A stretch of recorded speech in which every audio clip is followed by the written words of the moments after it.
Et pour finir, nous accueillons Mylène Hazel, psychologue au Centre étudiant du soutien à la réussite. Bonjour Mylène et merci d'être avec nous aujourd'hui. Tout le plaisir est pour moi. Alors nous allons commencer par savoir qu'est-ce que le Centre étudiant du soutien à la réussite et comment est-ce qu'il accompagne la communauté étudiante dans son parcours universitaire. Oui, en fait, on est une belle grande équipe multidisciplinaire. On est une équipe de psychologues, de neuropsychologues, d'orthopédagogues, de conseillers d'orientation, conseillers en information scolaire, en emploi et en fait, riche de toute notre expertise en relations d'aide.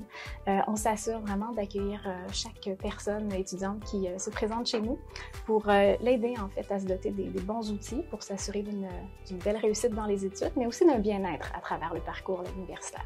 C'est super. Et quel service vous offrez?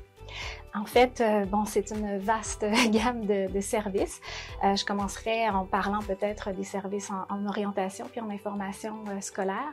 Donc, on s'assure d'aider les étudiants à vraiment bien choisir en fait leur vocation professionnelle, bien identifier, bien clarifier ça. Ensuite, ça va passer par un appui au choix de programme. Et puis, si en cours de route, il y a des changements de programme, on s'assure d'aider les étudiants à s'assurer de garder un parcours qui va être cohérent.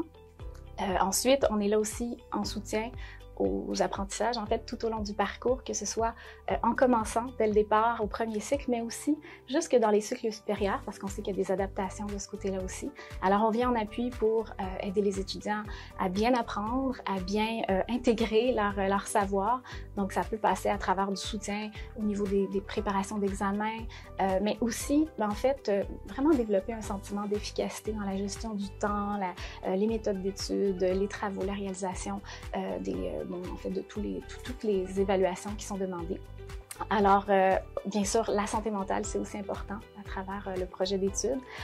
Donc, on s'assure de soutenir les étudiants tout au long de leurs études pour qu'ils puissent vraiment conserver un bon état psychologique. On a besoin de bonnes ressources mentales pour réussir. Alors, parfois, on vit de l'anxiété, on sait que ça peut être stressant.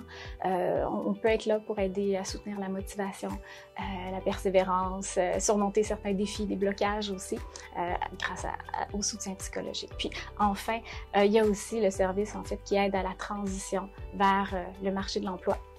Et ça peut même être disponible jusqu'à 2 ans après la graduation.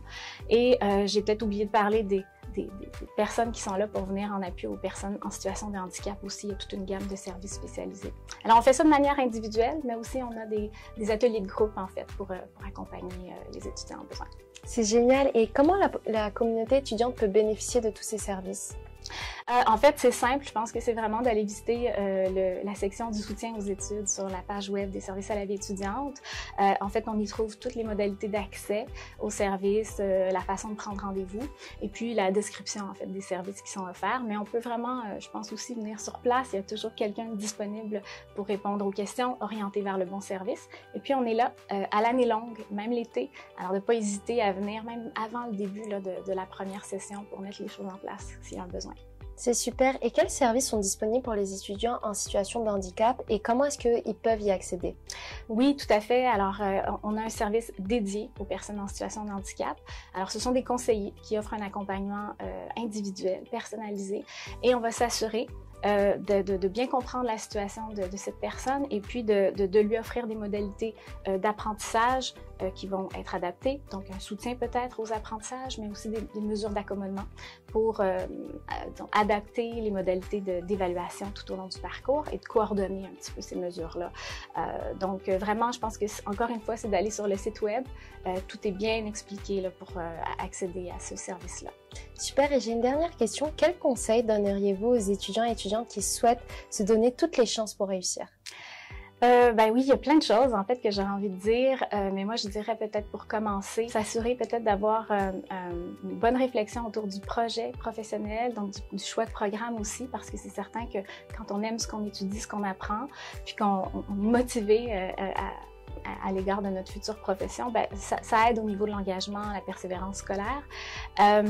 Mais c'est correct aussi de ne pas savoir, puis de se laisser explorer, se donner un temps pour le choisir.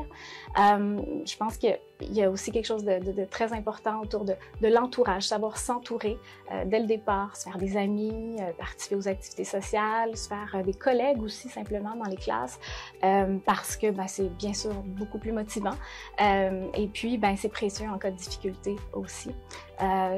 Pour la santé mentale aussi, j'ai pas le choix d'en parler. Comme psychologue, c'est certain que c'est important aussi de penser aux autres sphères de sa vie. Il faut aller puiser de l'énergie ailleurs parce que les études, ça peut être fatigant aussi, c'est exigeant parfois.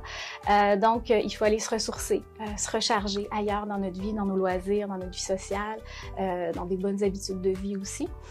Et ça peut faire vraiment une grande différence. Puis pour réussir, je pense que ça prend aussi quand même des méthodes d'études, des stratégies d'études qui vont être adaptées aux exigences de notre programme. Donc, on tâtonne un petit peu au début, on s'ajuste, on apprend des meilleures façons d'étudier. Puis, si jamais on a besoin de soutien, bien, de ne pas hésiter à venir demander du soutien chez nous, à nos services, on est là. Puis, je dirais peut-être d'éviter d'attendre d'être dans une situation critique avant de venir consulter. Vaut mieux prévenir que guérir. Et puis, on est là pour ajuster, perfectionner et voir régler des fois des situations un petit peu plus épineuses quand ça arrive. Merci Mylène pour tous ces précieux conseils. Et si vous avez plus de questions, n'hésitez pas à regarder le site internet du service à la vie étudiante. Et c'est ce qui termine notre vidéo sur IDEM, un monde de service.